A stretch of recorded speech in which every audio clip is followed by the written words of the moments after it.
रात का वक्त था। घर में गहरी खामोशी छाई हुई थी। एक ही कमरे में 4 स्क्रीनें रोशन थीं। अब्बू मोबाइल पर रील्स स्क्रॉल कर रहे थे। अम्मी व्हाट्सएप फॉरवर्ड्स देख रही थीं। बेटा अहमद मोबाइल गेम में डूबा हुआ था और बेटी हेडफोन लगाकर वीडियोस देख रही थी। अचानक अब्बू की आवाज़ गूंजी। अहमद, मोबाइल बंद करो, बहुत बिगड़ रहे हो। अहमद ने नजरें उठाकर आहिस्ता मगर सीधा जवाब अबू, दिया। आप भी तो यही देख रहे हैं। अगले दिन स्कूल से फोन आया। टीचर ने शिकायत की, क्लास में ध्यान नहीं देता, अजीब वीडियोस की बातें करता है।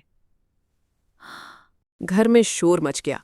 मोबाइल छीन लिया गया, डांट पड़ी, मगर किसी ने ये सवाल नहीं किया कि आखिर ऐसा क्यों हो रहा है। इसी रात अचानक बिजली चली गई। पूरा घर अंधेरे में डूब गया। मजबूरन चारों एक ही कमरे में बगैर मोबाइल के बैठ गए। पहली बार बातें शुरू हुईं।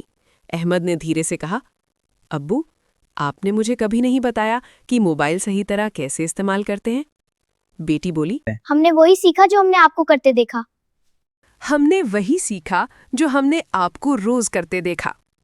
कमरे में सन्नाटा छा गया। अब्बू को याद आया कि वो नमाज के बाद भी रील्स देख लेते थे। अम्मी को याद आया कि वो बच्चों के सामने घंटों मोबाइल में मसरूफ रहती थी। उस दिन घर में एक नया कानून बना। खाना मोबाइल से पहले होगा और जो भी देखा जाएगा सब मिलकर देखा जाएगा।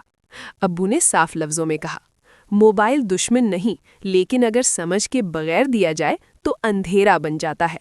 उसी दिन अब्बू और अम्मी ने बच्चों को साथ बिठाकर सिखाया कि क्या देखना सही है और क्या छोड़ देना बेहतर। उन्होंने समझाया कि हर चीज़ मर्जी की नहीं बल्कि हद की होनी चाहिए।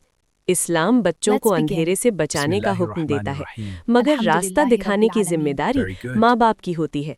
बच्चों को मोबाइल से दूर करने का सही तरीका ये नहीं कि सिर्फ मोबाइल छीन लिया जाए, बल्कि खुद भी मोबाइल से थोड़ा दूर होना होता है। इस्लाम यही सिखाता है कि नसीहत ज़बान से नहीं, अमल से असर करती है। अगर वीडियो आपको अच्छी लगे तो चैनल को सब्सक्राइब ज़रूर करें। जज़ाकल्लाह।